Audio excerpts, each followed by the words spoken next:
for sure. So I'm Sophia Nelson. I'm 18 years old. I'm a freshman at the University of Pennsylvania this year.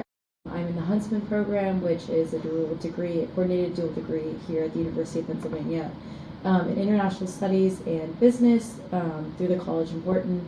My target language is Portuguese because I'm a native speaker of Spanish, so being a native speaker of Spanish counts towards Portuguese fluency.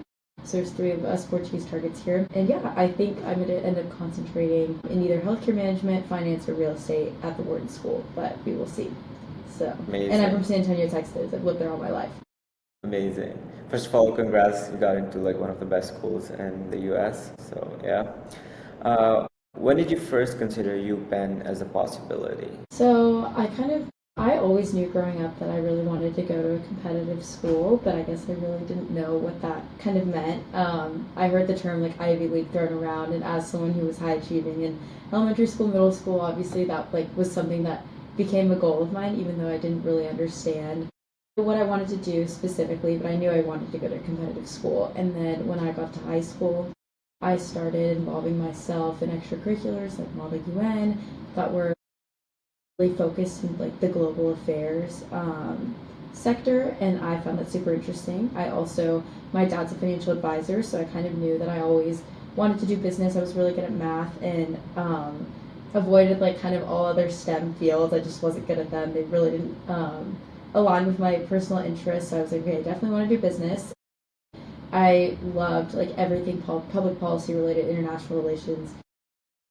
And so I heard of the Huntsman Program, and that's when I really started being interested in specifically UPenn, because I just found that, there's other really good universities that offer, a degree in international business or something like this, but I just found that the support and kind of the structure of the Huntsman Program was so unique to Penn specifically, and there was just really nothing like it in the world, that I became like obsessed with the idea of going here, and I loved like just the international aspect of it, the diverse people that you would meet through this program to study abroad. Like there were so many cool things that I felt like I could only get at Penn specifically through this program. So that's like when I really started becoming interested in it. It was kind of towards like the end of my junior year, but yeah, for sure. Like, that's when I became really serious about early decisioning here. Amazing. And did you apply early to UPenn, or did you go early? Yes, I did apply early. I had a meeting with the Huntsman Program director sometime in late September last year, and she basically told me, and it says this on their website too, that if Penn was my first choice, and specifically if Huntsman was my first choice, then it would be advantageous for me to apply early decision. So, sorry, I'm just trying to make sure no one's coming in, but yeah, no, so I also wanted to hear back early, and I knew that this was my first choice, and then if not, then it's kind of cool how if you apply to like a coordinated dual degree here, there's several, then you can apply to a secondary school within Penn. So my second choice was Wharton if I hadn't gotten in to the Huntsman Program, and I really liked Wharton. So I don't know, I was like kind of nervous that it was going to be super, super competitive, and obviously it is, and I was like, making the right choice early decision here, but I thought like putting my using that option was just like the best thing I could have done, just to hear back early and also show my demonstrated interest. Even though they say that they don't care about that, I was like, well, I mean, it would probably be a smart decision, just because I had multiple people tell me like, look, it'll be better for you to early decision here, just so you can at least like know your decision, kind of know what to do moving forward, and you have like so many months to refine your application if not. For sure, makes sense. It definitely increases a lot of chances. Like if you really wanted to go, that makes total sense. All right, moving on. Let's talk about your stats that got you into UPenn. Like, what was your GPA, and what test did you give, and what was your test score? So my GPA was a 4.76. I don't really know the scale of my school, but I think like on a 100-point scale, that would have translated to like a 107 GPA, like out of like, I think the max 110.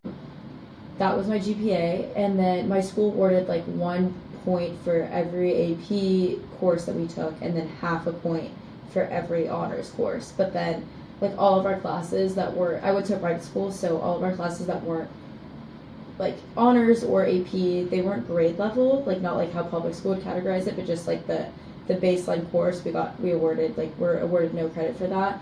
But then my test score, I submitted the ACT and I had a 34. Okay. And what was does your school rank? My school does not rank, but I knew my rank just because I applied to the Coca-Cola Scholars Program, and I had to give like an approximation of where I was in the class, so they did disclose that with me. They rank since I lived in Texas, they do rank the top 5% just for automatic admission to UT Austin, so I knew that I was number one, but I had that nowhere listed on my application. That's just something like I knew personally just for the other scholarships and programs I was applying to. Okay. And you said you had 34 ACT. Yes. How many times did you take the ACT, and what was your starting score versus what was your final? So I took the ACT four times, and my starting score was a 32, and I got a 33 the second time, 33 the third time, and then finally I broke 34. I'm just like a very anxious test taker, so it was kind of hard for me to like get around like the pace of the test, and I don't know, I felt like a lot of it was like definitely mental, even though I knew like I did a lot of studying for the timing specifically. It wasn't so much the material. I felt like I was just like, it was very hard for me to wrap my head around like not being able to check over and just like keep going through the test. Like you need to get to as many questions as possible. So that was something that definitely helped improve my scores. And like how long before your application deadline did you have your final ACT score? Oh my gosh, this was kind of bad. So I didn't stop testing until October. So that's when I finally got my score, which like that was the absolute last date that I could have taken it before ED. So yeah. Fingers crossed you got it. Oh my gosh, I know. I would not give that advice to anyone else. That was very stressful having to deal with like getting a good test score, knowing I was going to ED and finishing my application. That was like one of the most terrible mistakes I made, but it worked out. But I would definitely tell other students to have a better plan with testing. I kind of freeballed it and should not have done that looking back. But I know the best advice is to just take the test earlier, but what if someone is in this exact situation right now? ED is coming up, what advice would you give them?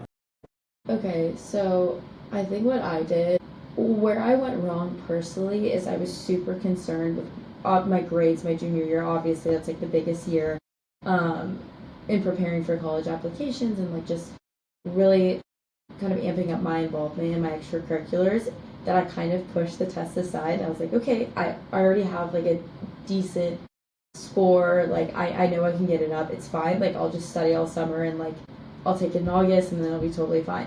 So I kind of just kept putting like my school grades and my extracurriculars over the test, but what I should have done is like, studied like 10 minutes every single day.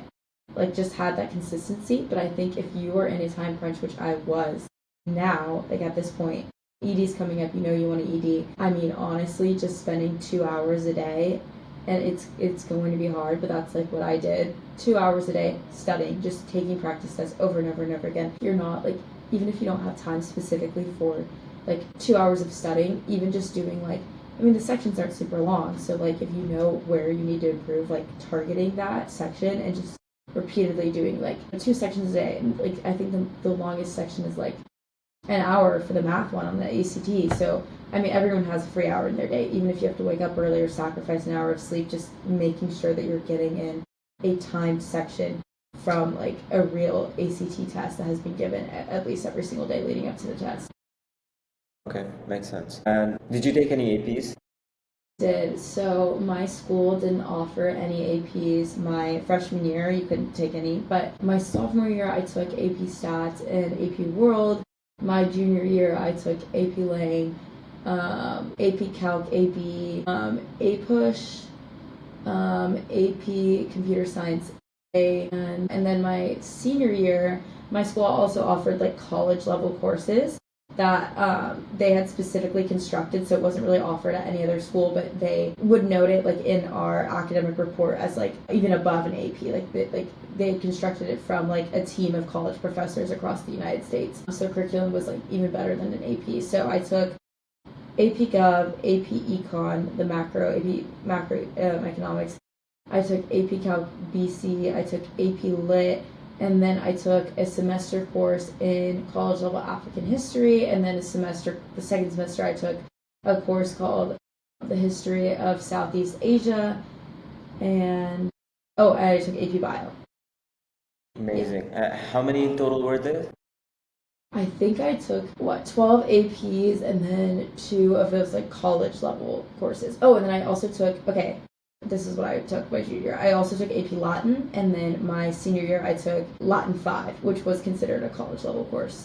Okay, and like, did you get like all 5s, or did you have some 4s or 3s like most people?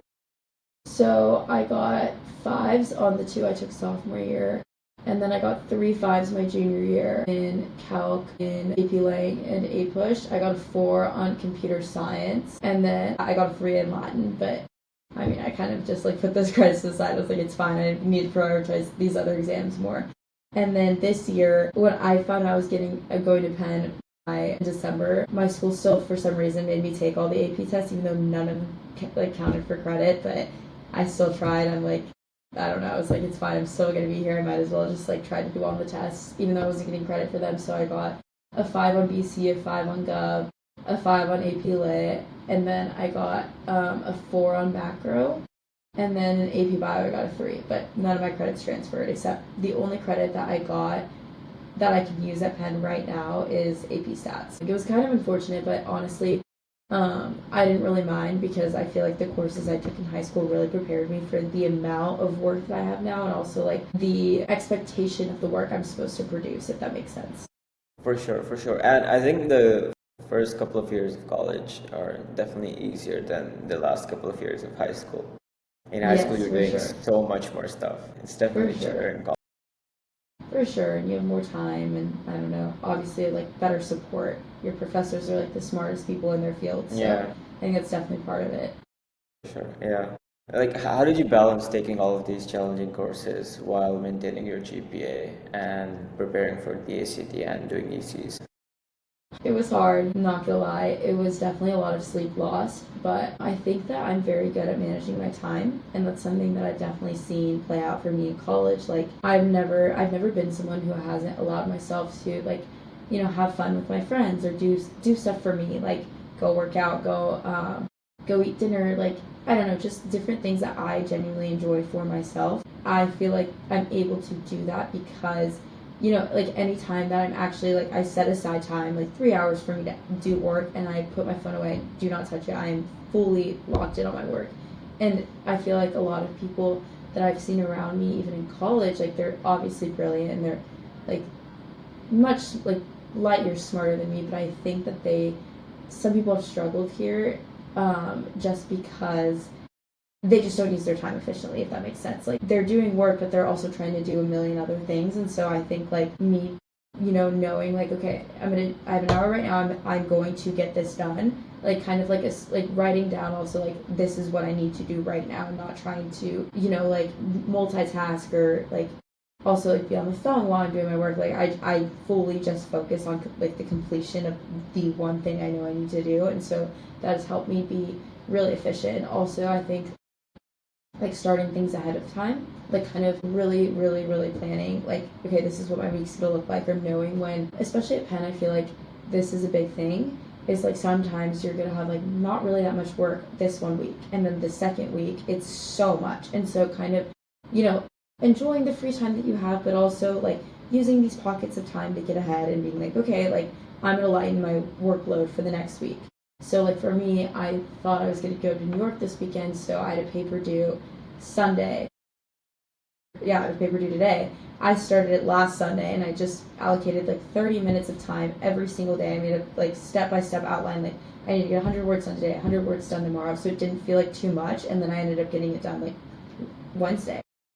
I just would use any pocket of time I had, and so I think like not trying to cram everything into like one day, that's just never gonna work. And people do it, and people like successfully can do it, but it's just not sustainable in my opinion. It's Makes not sense. so For sure, I think this is like some of the best advice as well. You just need to like focus on one thing at a time, and gets done so much easier, for sure. Especially like when you're managing like college level courses? Not right now, like, but in a couple of weeks we'll know the finals coming and everything. Yeah. No, for sure. And I feel like, yeah, like practicing good habits of time management when assignments actually start to weigh more, like your midterms, like you can't cram for those in 4 days. Yeah, I mean, yeah, you can it's try, but it's just, it's probably not going to, like, I don't know. I mean, for some people it works, but for me, I know how I am as just like a learner. And so, like, I can't handle that much like panic and anxiety knowing like, shoot, I should have prepared more. I'm gonna cram in the next 2 days. Like that just doesn't work for me. I feel like my brain just like checks out. And so I don't know. So just it's so much better for you to like give yourself a lot of time and a lot of leeway in studying and getting assignments done. Like no when you don't produce your best work when you're rushed. So. Moving on, let's talk about your extracurriculars. I guess, can you walk us through a couple of your extracurriculars, the ones you think made the most impact? Yeah, sure. So I can actually pull up my resume right here, just so I like don't forget anything super important. But so I think my biggest extracurricular that I discussed pretty extensively in my application was I started a nonprofit called Voice for Change. So I'm Hispanic, and I had noticed that there were, like, my city is mostly Hispanic children, like it's 70% Hispanic, and I saw that there was a very big disparity in where I was attending school versus like the other, local elementary schools around me, like public schools that were predominantly Hispanic children of low income. And so for me, it was really important as someone who had grown up doing speech and debate out of school with a very well-funded speech and debate program. I was like, this has helped my confidence so much, my writing, my ability to articulate my thoughts and kind of present myself as an educated person in, any setting that I was going into. And I was like, this has been so important for me and crucial in my educational journey. And it's so unfair that, at a lot of these schools, they're just they don't have the resources to be able to allocate to a program like this and like build it up. Like they're just trying to make sure that these kids can, pass certain standardized tests so that they can continue to get state funding.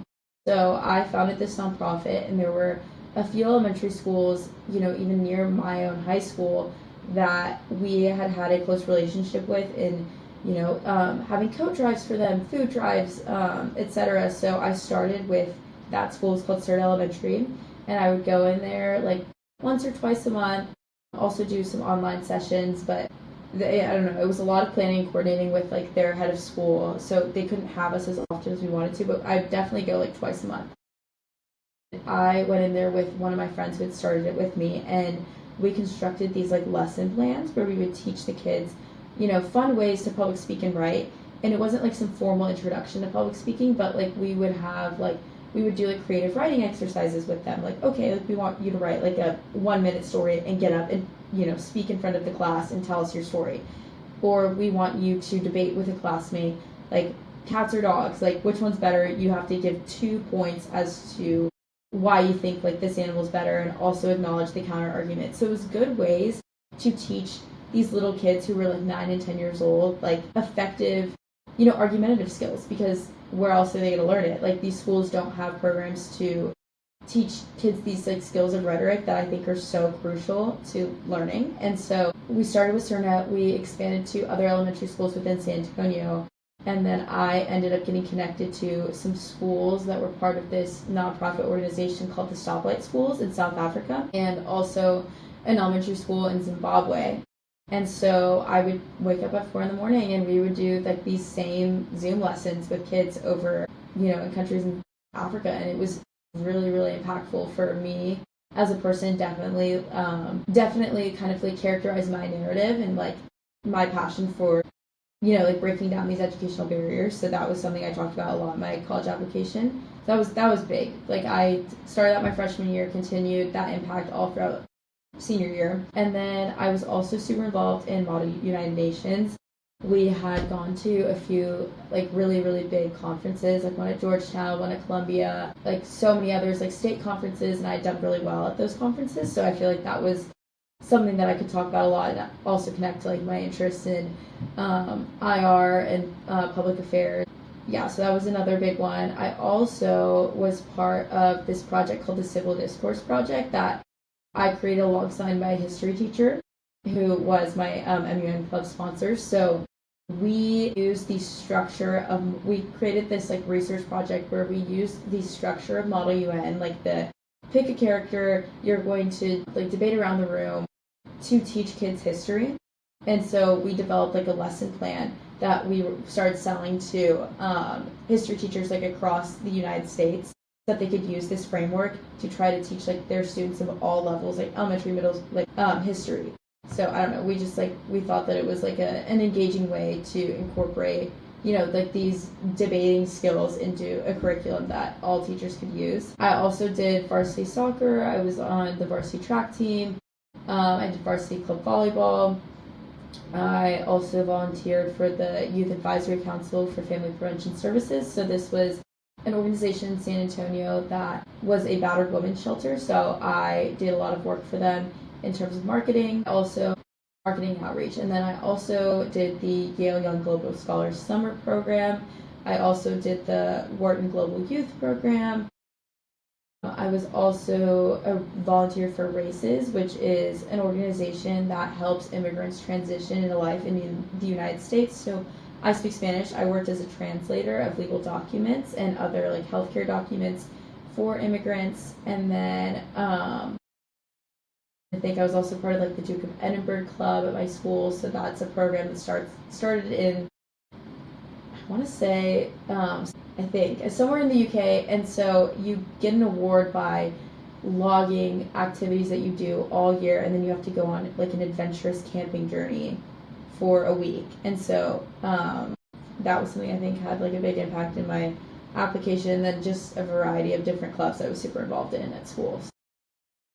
Okay. And when was the earliest you started thinking about crafting your extracurriculars for a good freshman year? Honestly, like I've shared earlier in this meeting that like I knew I wanted to go to a school like this, and I think my high school was very competitive and had sent kids to top 20 universities, and so I kind of took a lot of inspiration from the things that these successful students were involved in. And I knew that like, okay, these admissions counselors want to see continuity, and like I genuinely developed like things I was passionate in my freshman year because of the amount that I involved myself in.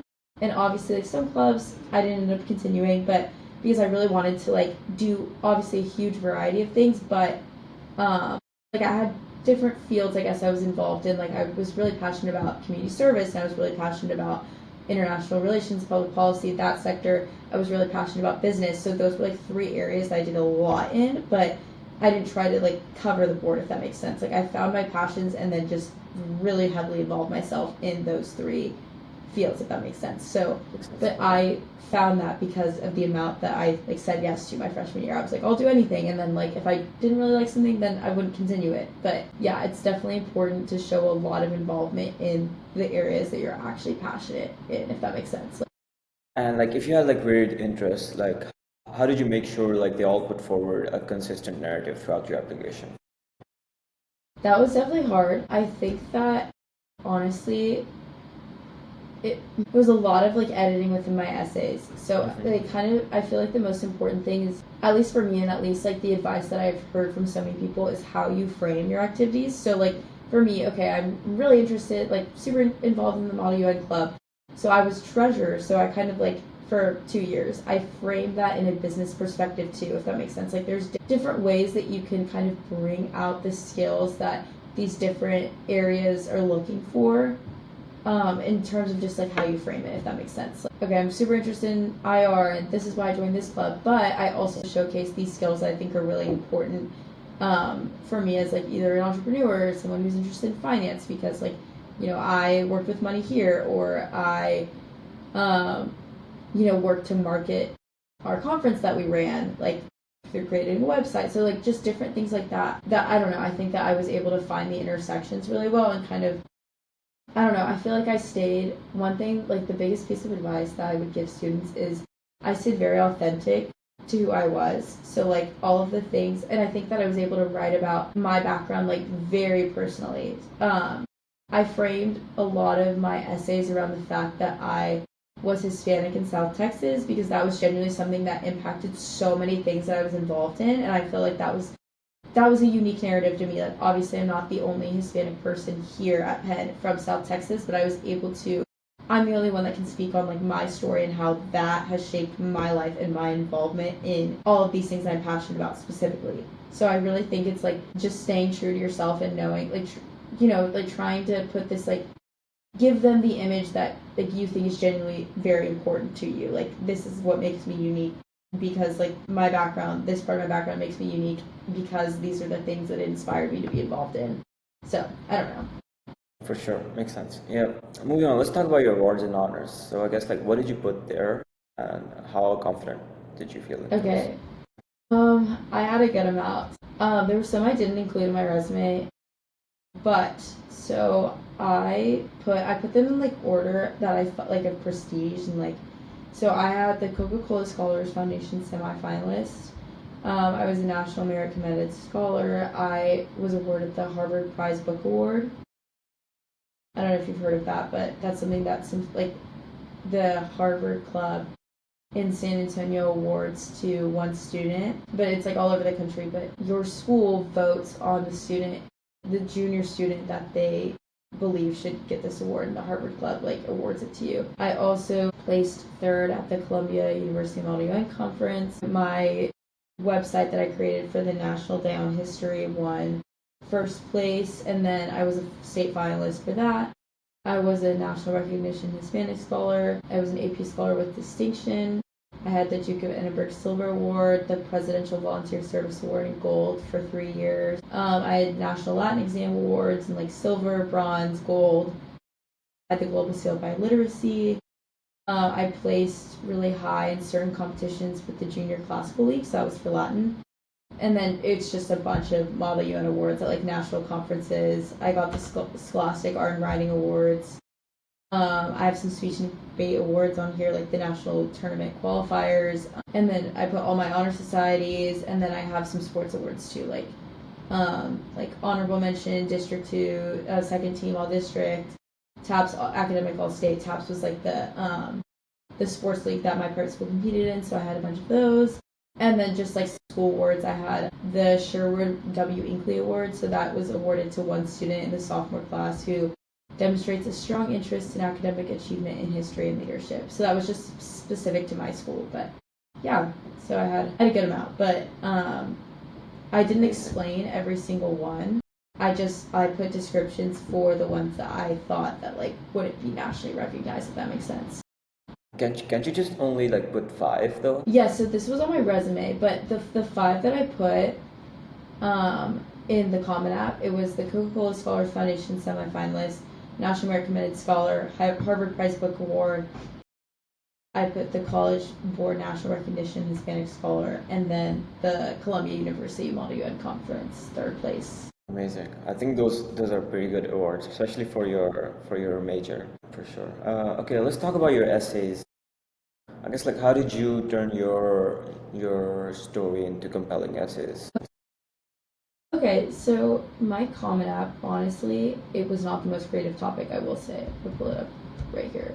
And this is like where I would say like stay true to yourself. I feel like a big part of my life personally, I grew up very, very shy. Sorry, this notification. I grew up extremely shy, and my mother and I kind of had a really hard relationship growing up. We were very, very different people. And so I talked about like the evolution of my shyness through kind of, my mom had these like unconventional methods of like trying to break me out of this like really shy shell. Like, she's a very outgoing, loud person. She would like do these things to like just kind of like put me in these like awkward situations and like kind of show me how to navigate them, and like just laugh at myself and be comfortable in like who I was, and not, like not be like so in my head all the time. So I wrote about how my shyness kind of led me to, like be like robotic in a way. Like, I knew like the kind of person I needed to be like when I was playing sports, or the kind of person I needed to be when I was competing in speech and debate.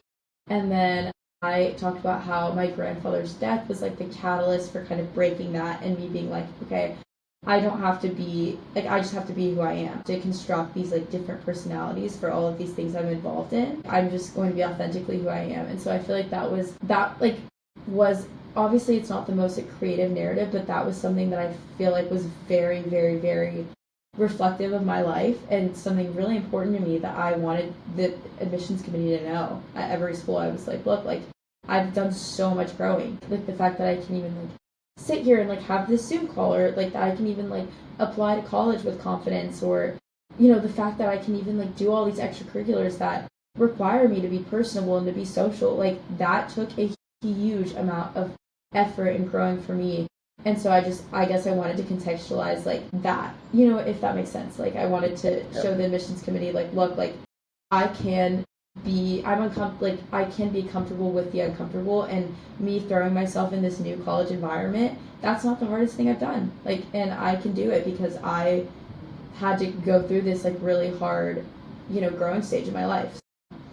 That was something that I feel like set the tone for like my other essays, you know what I mean? And set that like layer of authenticity. And my essay ended, it wasn't sad. It honestly, like, I wrote, like, my last paragraph was like asserting like I still struggle with this every day, but like me and my mom like I've accepted her for who she is, because I also talked about how I had a lot of like resentment towards her for kind of like trying to get me to like I wrote about how she would like blare like the car horn at me like if I was with my friends and like try to like embarrass me or whatever.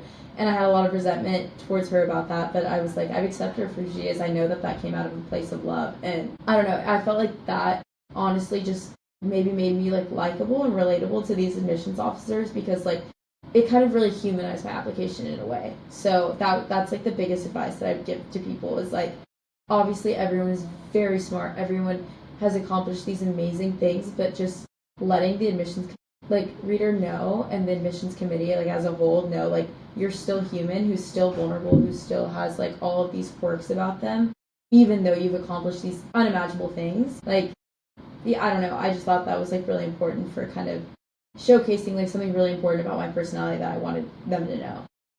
Makes sense. Okay. And what about supplemental essays? Which one was the most hardest for you to write? Oh, definitely the Huntsman essay. That one was very difficult. It was really long. It was like around 650 words.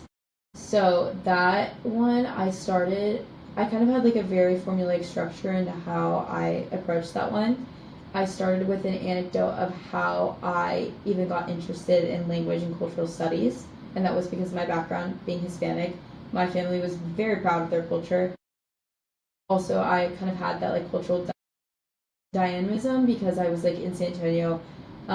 There's like definitely like this intersection of all these different cultures, and so living in a city that was like that diverse was really, really cool for me, and I was able to like navigate like these different areas, if that makes sense. And so I wrote about how, because of my family's like commitment to their like preserving their culture even in the United States, I wanted to give back to the Hispanic community within San Antonio. So I was involved in races. I also did the Interfaith Welcome Coalition, which was based in a church, and so you would go and like tutor kids that like Hispanic immigrants, or you would go and just offer support, and so in different ways, like food drives, volunteering, etc., like whatever they needed you to do. So I wrote about like I didn't write about every activity I did in high school, but just different activities that aligned with like me giving back to the Hispanic community. And then I talked like from there, I was like through like giving, like I then became interested in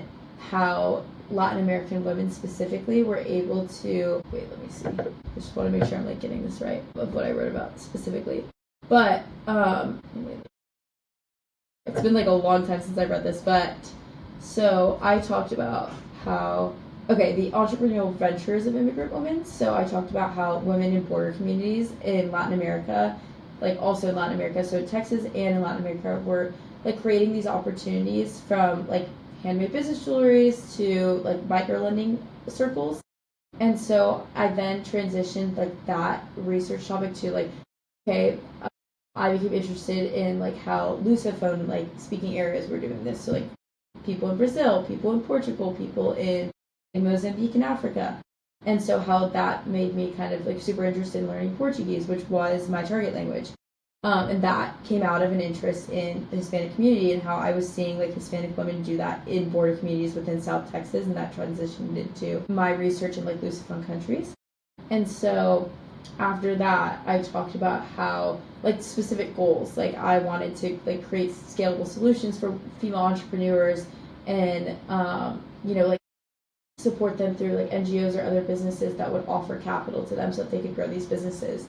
Then from there, I talked about how the Huntsman program would help me accomplish these goals that I'd shown within high school in like a cultural sense, like, this will help me preserve like my cultural commitments and help me become like a more like globally like help kind of grow my global fluency, and also these like, either like business goals or like, like these like entrepreneurial goals that have come out of the cultures that I've been interested in, if that makes sense. So I feel like I did it in a very like formulaic way, like kind of like took the reader through like, this was my primary interest, and this is what I did in high school to aid that interest, and this is how that high school interest led me to be interested in what I'm going to study in college, and this is how what I'm going to study in college will help me aid my future goals and the opportunities that the Huntsman program can give me that, will open all these doors for me, if that makes sense.